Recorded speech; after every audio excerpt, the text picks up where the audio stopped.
See, the thing is, if you just see this as a hobby and as a media as like this, and you're not really seeing how this can be your number one source for finding new investors, you're missing the boat 100 times to people who are actually using this stuff. John, we got three wonderful speakers tonight. We have Jordan March from Owning Manhattan. He's going to talk to us about some branding stuff, marketing, selling real estate. And for those of you that aren't watching reality TV and you're not a junkie like I am when it comes to real estate, Owning Manhattan season two drops on Saturday. And for one, I'm kind of excited about it. I'm a dork. Call me a dork. I don't care, whatever.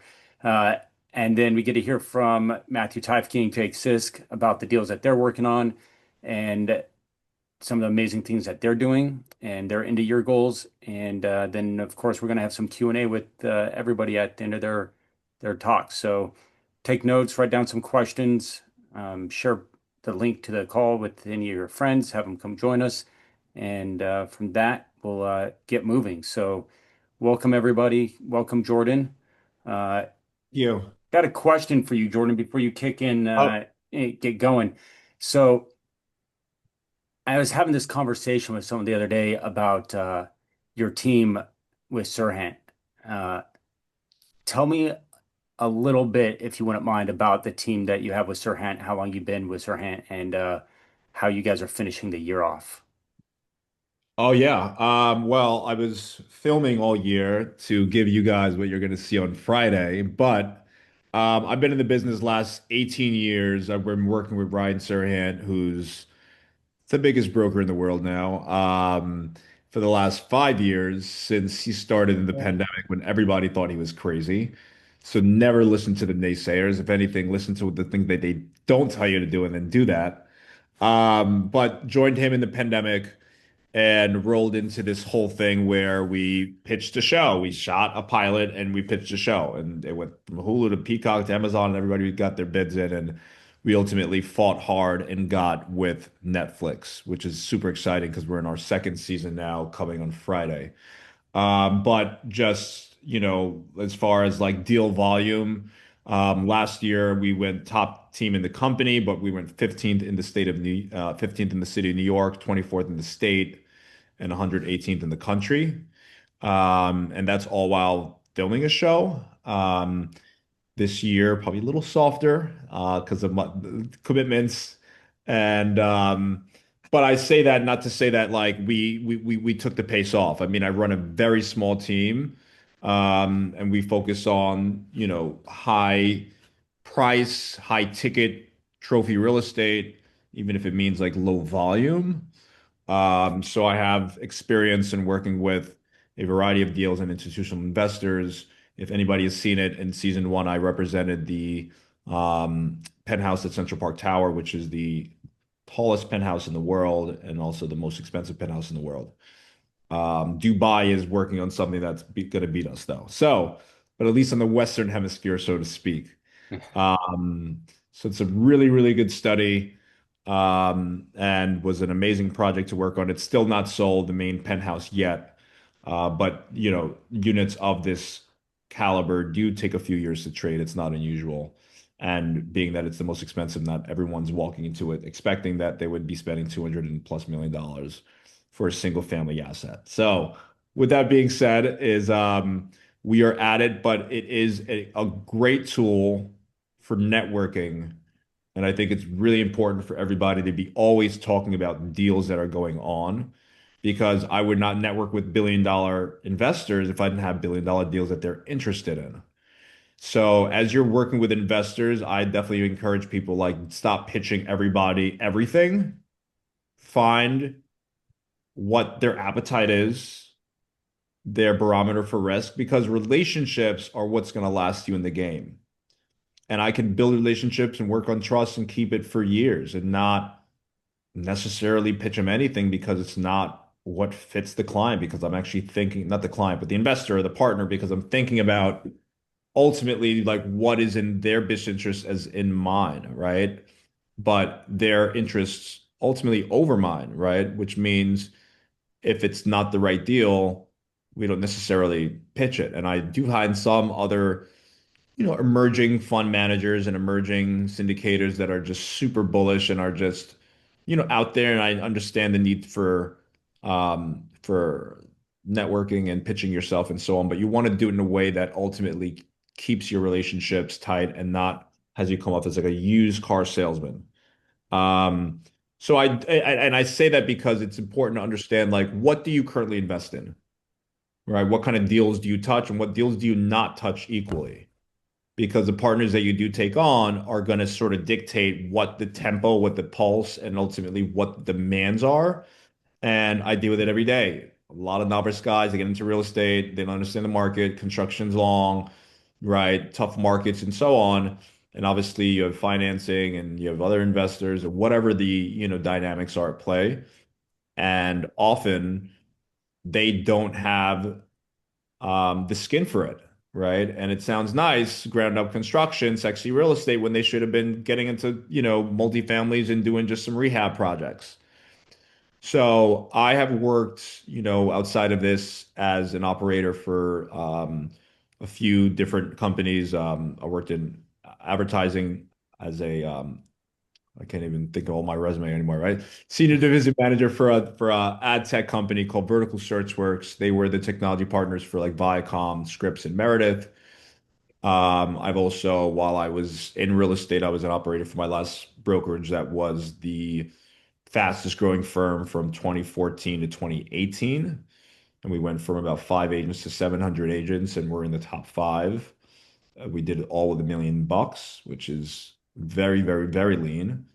Inc. 5000 recognized this company for being the fastest growing companies in America 2 years in a row, which was a very unique feat for them to have a company because they don't do it off your initial growth. It's based on the growth even in that following year, right? So there's Okay. like the things to like requalify, right? You don't just keep making it because you hit that same KPI.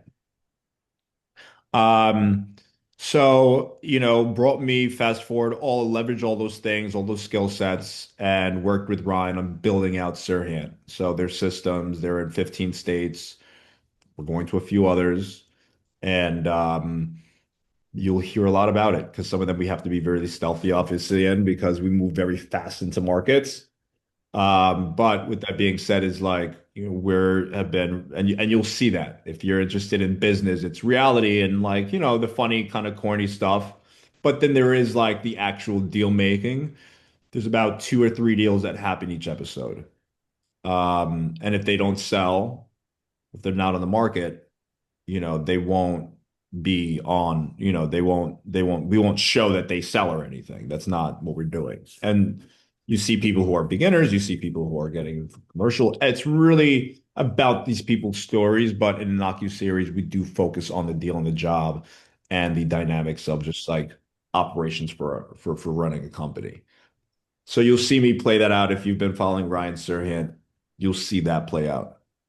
But what could I say about like I guess I imagine that you have some beats for me here, but like um, look, you guys are here to practice your deal, and you're here to best position yourself to get money, right? Like Or ultimately just that. to give you some context too, we've got a group of people here, everyone from beginner real estate investors or even venture capital, private equity folks. We've got realtors, we've got people with 4,000 plus doors. So Okay. earlier today, you talked on Dan Pearson's call for the Black Card community, and you talked a lot about marketing. So maybe this will be a cross-cutting topic, but how can people best position themselves and use social media platforms in order to get the traction or reach the goals that they're trying to reach, whether that's more realtors looking for more deals and clients or investors looking for more capital in their deals. How can people position their branding and themselves in the world of social media? Yeah, I mean, look, social media has become more of the conversation every single day about how we all digest information. At first, it was just the kids, and then it became, oh, well, maybe it's just a good way to connect with the family. And then it became, well, if I'm gonna get a steak tonight, I got to check what's going on Yelp.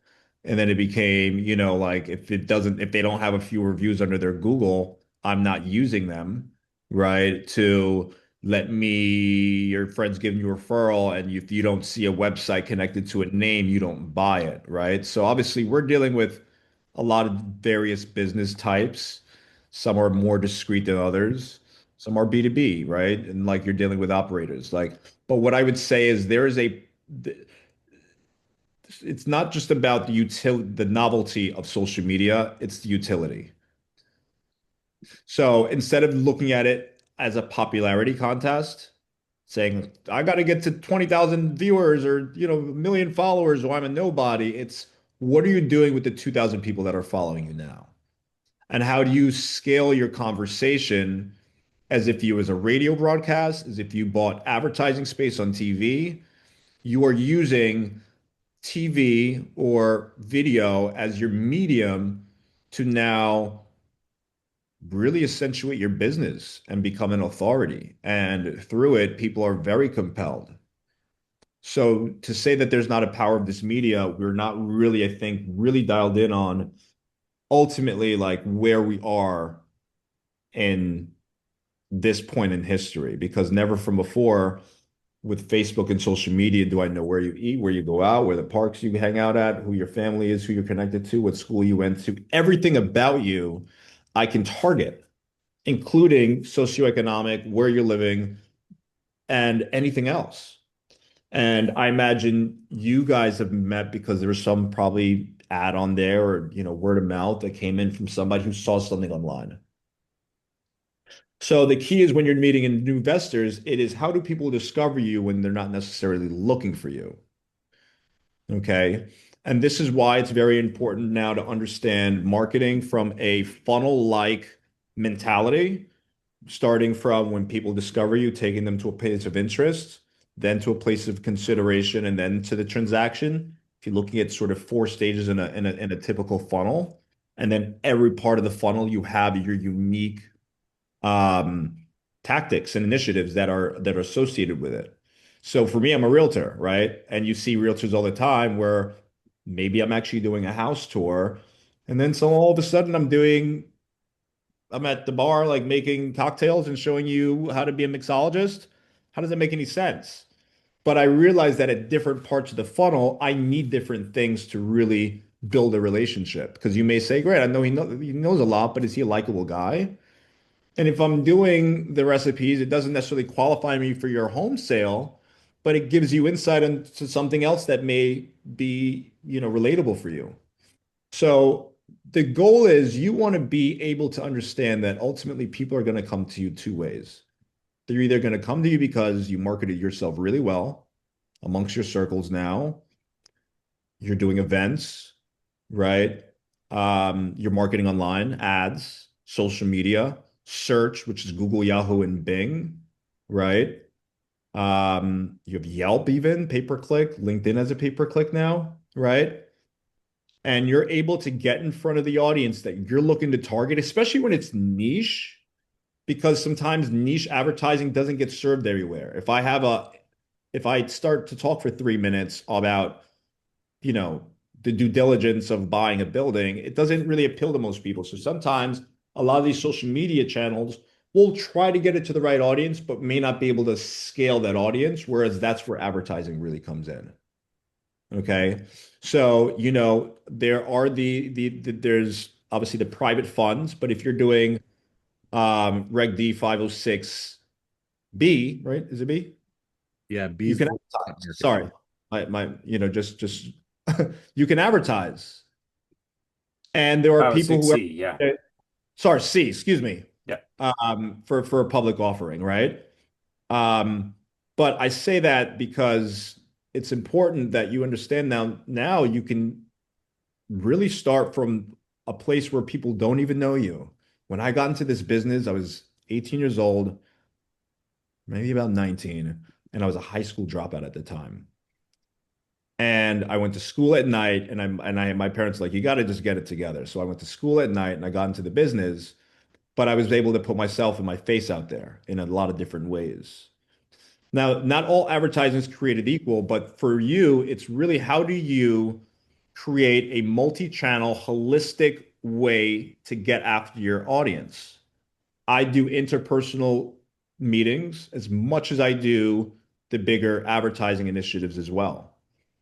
But as savvy investors, as savvy business people, because I do mentor people who are not just real estate, they have Fortune 500 companies that I used to market to the local florist, or you're a doctor, you have a practice in town, right? You can get on those aggregate websites, and we have those offerings that we can make sure we put our investments on. There's a lot of sites now you can put your deals on and take in advertisers. How do we leverage aggregate advertisers, right? For airline company, it was Orbitz and Kayak and Google. You don't go to a travel agent anymore. When you get a taxi, you don't call the local taxi guy anymore. You call Uber, right? And they send you somebody and they give you transparency. So I say that because, you want to leverage sites where you can also position yourself in front of your target audience in the best way. But the beauty is now with Meta, they have AI, they have so many tools that if you are putting out really good video, you can create an audience that they will find for you actively. People who are investors, people who are interested in private equity, real estate. Talk about the deal, talk about the boring stuff, make it flashier. But like, it's not always about competing with people who are doing what they're doing on the other side. They may be in fashion, people may be in skincare, people may be doing stuff for family vertical, right? Weddings, whatever it is. Your vertical now is investments, right? How do you find people who are interested in your niche? So if you're in private equity, right, you're doing yachting, you own a local restaurant. Who's who's really dialed in that vertical? If you're a real estate investor or if you're in tech, how do you start to cross-populate or pollinate, excuse me, with those other communities? That's the hook. Next thing is even emails. A lot of people overlook just writing a newsletter. Writing a newsletter once a week, twice a month, saved my life many a times. I'm telling you, because even before social media got popping, it was that newsletter. And funny thing is, people do like information. They don't always reply back, but they're reading and they're clicking. And if you have some really good images that you're putting yourself out with or your business with, that's the time that you're going to talk about it. But a lot of times when you're pitching your business, if you're just showing yourself as, yeah, okay, like here's a deal, but people got to trust why you're the guy to deliver the deal, right? Like it's not just the deal itself. I could pick it apart, but do I trust who's bringing me the offering? And they're only going to trust that is if you make your voice known and you're confident, you have an opinion. And obviously you have a track record. But if you're not getting the referral in a lot of circles, you're not getting that deal.